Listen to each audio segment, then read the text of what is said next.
Hi, friends. This is a continuation of Julie of the Wolves. And the last thing we read was when Julie read the letter from her pen pal Amy, the first letter. And yesterday I allowed you to read along because I shared my screen. But as I watched the video, I saw that it wasn't really very clear. So I think I'm not going to try to do that today.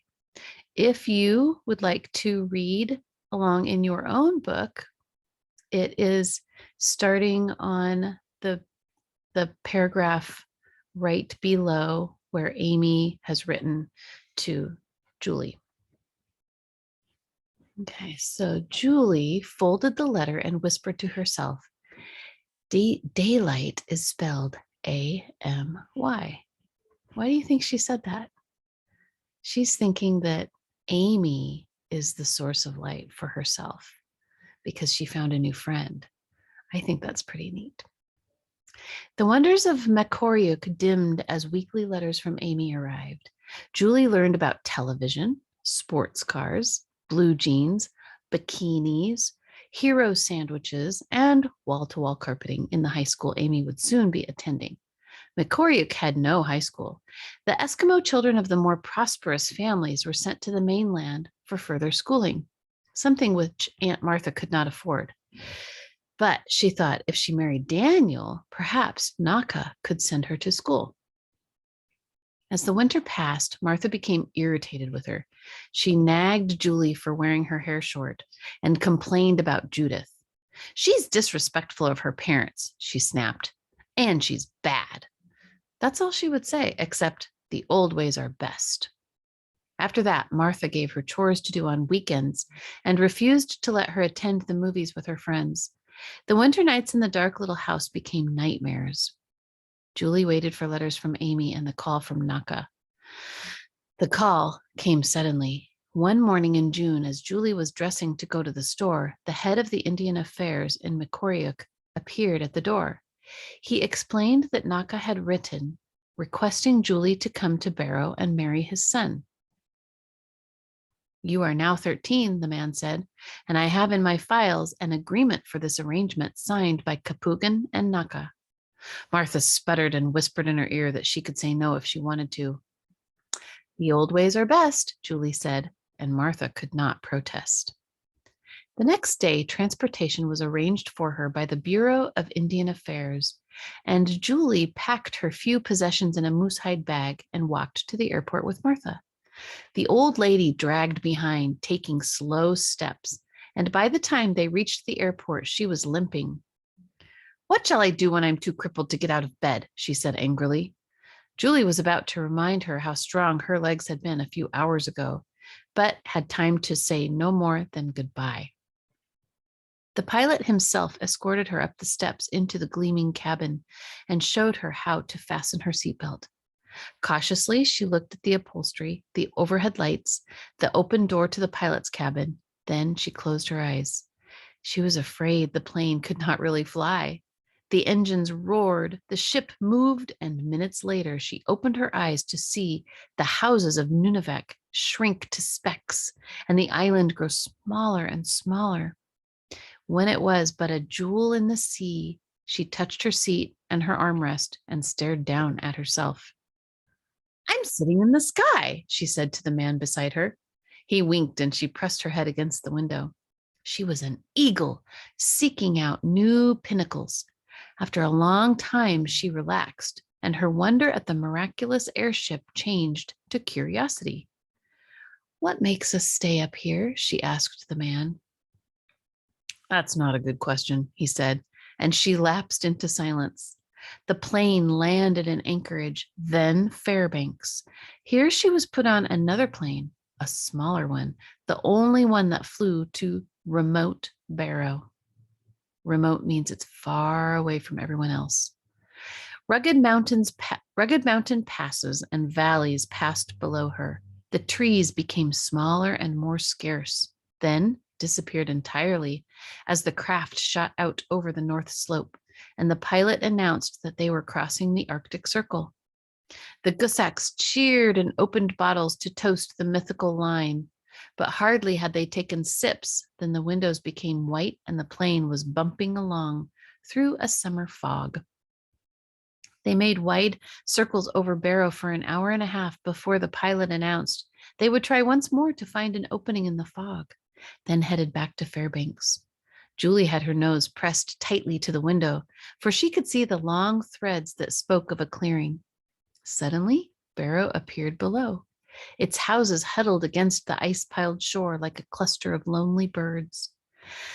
As the plane began its descent into Barrow, Julie could see in the distance the towers of the distant early warning system that marked the presence of the military in Barrow, and a narrow road along the coast that led to a group of buildings.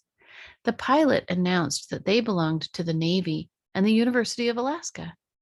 The Arctic Research Laboratory, he said, where scientists study the Arctic. People from all over the world come here to investigate the top of the world. We now know a lot about living in the cold. The wheels struck the runway and the plane pulled up by a small wooden house on the tundra, the terminal building. For a moment, Julie had misgivings about her fate. That means she's worried about her future. Then the stewardess brought her coat and escorted her to the door.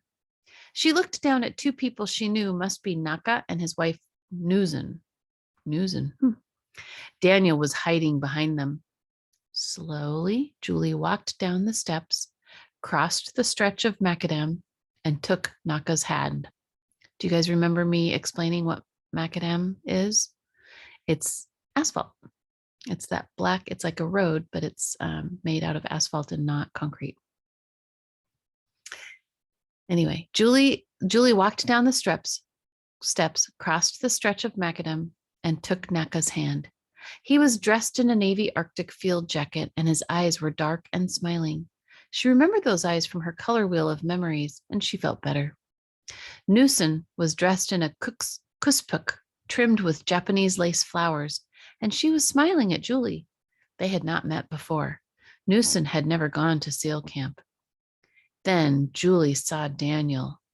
She knew from his grin and dull eyes that something was wrong with him. Newson must have seen the disappointment that flashed over her face, for she put her arm around Julie. Daniel has a few problems, she said quickly, but he's a very good boy and he's a good worker. He cleans the animal cages at the research lab. He will be like a brother to you. With these words, Julie relaxed and pushed him out of her mind. He would just be a brother. That was fine.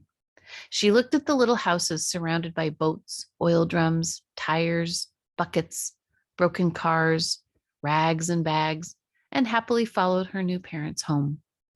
The very next day, however, to Julie's surprise, there was a wedding. The minister came to Naka's house with two strangers, and Newson took Julie into the kitchen and gave her a beautiful sealskin suit. She helped her to dress. Daniel put on a dark blue shirt and gusak pants. They were told to stand in the doorway between the living room and the kitchen, and the minister began to read. Daniel grasped her hand. His was as clammy with anxiety as hers. She stared at the floor, wondering if Kapugan had known that Daniel was dull. She would not believe he did. When the reading was over, Daniel escaped to the kitchen and sat on his bed. He began to tinker with a radio and mumble to himself. Naka walked outside with the minister and the two strangers, and Newson sat down at her sewing machine. I've got to finish these boots for a tourist, she said. Make yourself at home. The sewing machine hummed and the radio droned on. Julie stepped outside and sat down on an oil drum. The streets were hushed, for it was the rest hour. She did not know how long she sat in quiet terror, but it was a long time. Presently, a little girl came around a rusted ship's engine, pulling a smaller girl by the hand. Come on, she ordered the reluctant child. It's time for the blanket toss. As they hurried along, other children gathered from all directions and clustered in front of the community house. Several men unfolded a huge skin. Eskimos and tourists took a hold of it. A child got in the center, bounced, and then was flipped 20 feet up in the air, like a toy rocket. Giggling, the child kicked her feet as if she were running and came gracefully down. Julie looked away. Snow buntings whirled around the house. An Arctic tern darted over the ocean, and the waves lapped the ice that was piled high on the shore. She was desperately homesick for Makoriuk. She dropped her head on her knees. Julie? A tall girl tapped her arm. I'm Pearl Norton, Penny Nalagan. She began speaking in Inupiat. Inupiat. Julie shook her head. We'd better use English, she said.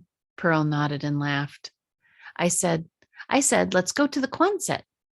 Julie jumped to her feet and followed Pearl around a broken box, over a battered auto door, and into an alley. So her friend just said, let's go to the Quonset. A Quonset hut is a special type of house. So maybe you can look that up in your dictionary. Quonset, Quonset. In silence, they passed the wooden hotel where a tourist was huddled on the porch out of the wind. Then they stepped onto the main street where the stores stood. Crossing the street, they entered an enormous Quonset hut. When Julie's eyes had adjusted to the dim light, she could see a dozen or more young men and girls, some in blue jeans and field jackets, some in kuspuks and parkas. They were seated at tables or leaning against pinball machines as they listened to rock and roll music. Pearl bought a Coke, got 2 straws, and then sat down at a table near the door. I know how you feel, Julie. I was married last year, Pearl began. Don't pay any attention to it. No one does. All you have to do is leave the house or run away and everything's forgotten. Most of these arrangements are for convenience. I'm sure you're here to help Newson make parkas and mittens for the tourists. Pearl leaned back. Even in the old days, they didn't make kids stick with these marriages if they didn't like each other. They just drifted apart. Julie listened, her head swimming in confusion. Daniel, marriage, parkas, tourists, jukeboxes, pinball machines, divorce. I must go, Julie said. Can I talk to you again? I'll meet you here tomorrow. All the kids come here to have fun. Daniel was gone when Julie stepped into the kitchen and nervously glanced around. Do you know how to sew? Newson yelled from the floor where she was cutting a short length of rabbit fur.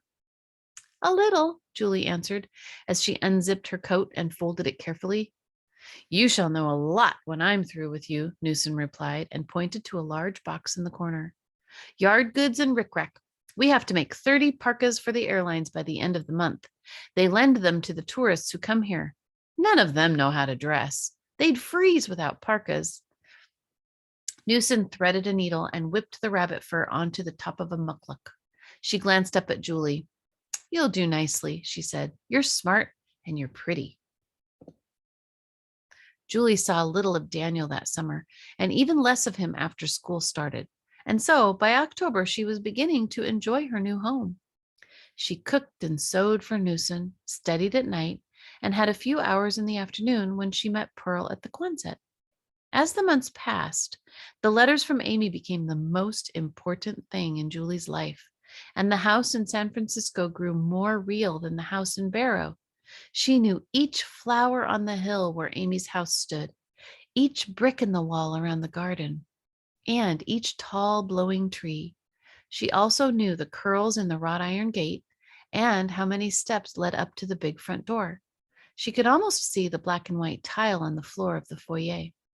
If she closed her eyes, she could imagine the arched doorway, the Persian rug on the living room floor, the yellow chairs, and the huge window that looked over the bay.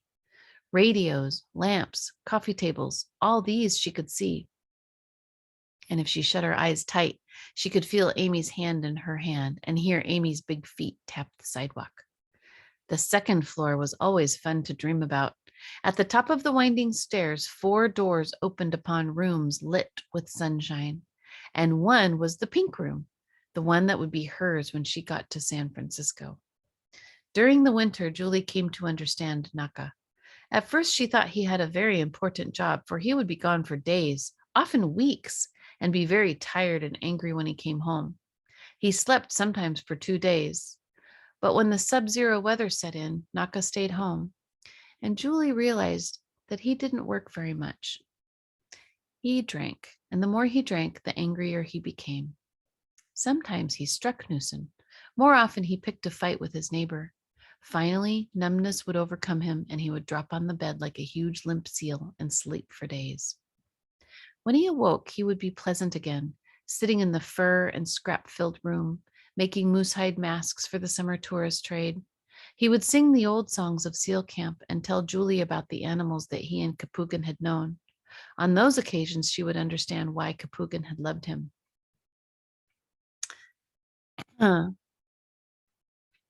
One day, Julie went to the Quonset hut. She was upset with Naka. She told her friend, "Naka is evil."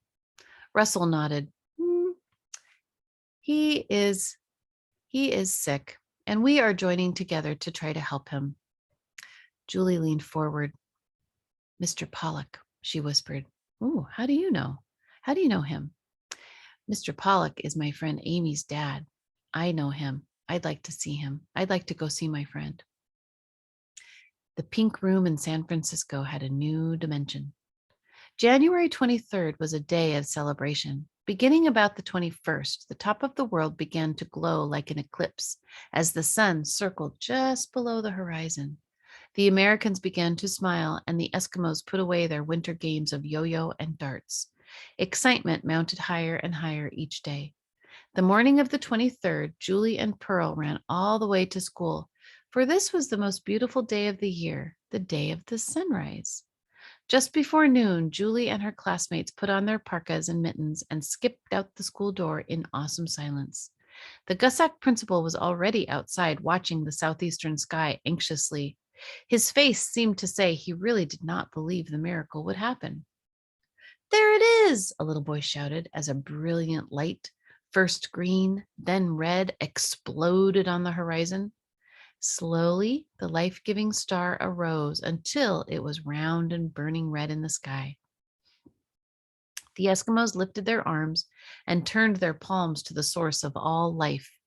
Slowly, without any self-consciousness, every Gussack raised his arms too. Not one person snickered at the old Eskimo tradition. For an hour and a half, the sun moved above the horizon, reminding the Eskimos that the birds and mammals would come back, that the snow would melt, and that the great ice pack that pressed against the shore would begin to retreat and set them free to hunt and fish. Even on Nunavik, there was no such wonderful day, for the sun appeared for a little while every day of the year. "Bright sun, I missed you so," Julie whispered, and her palms felt vibrant with life. The little house in Barrow became home as Julie fitted into Newson's routine, and summer was upon the land before she knew it. Tourists arrived at the hotel every day. The research lab buzzed with activity. Julie stitched, sewed, and occasionally visited Pearl and her family. Late one evening, Newson came back from the store. "Naka's in jail," she said angrily. "I've got to go get him. Finish these mucklucks," she pointed. "A man wants them tomorrow." She hurried out the door, and Julie picked up the boots. She was cutting a tiny black square to sew into the intricate band at the top when the door opened and Daniel came in. She did not look up, for she knew his routine. He would fix himself a TV dinner, open a Coke, and sit on his cot listening to the radio. And that's where I'm going to stop. Where am I? Okay. All right, friends. I will read more later. Have a good day. Bye.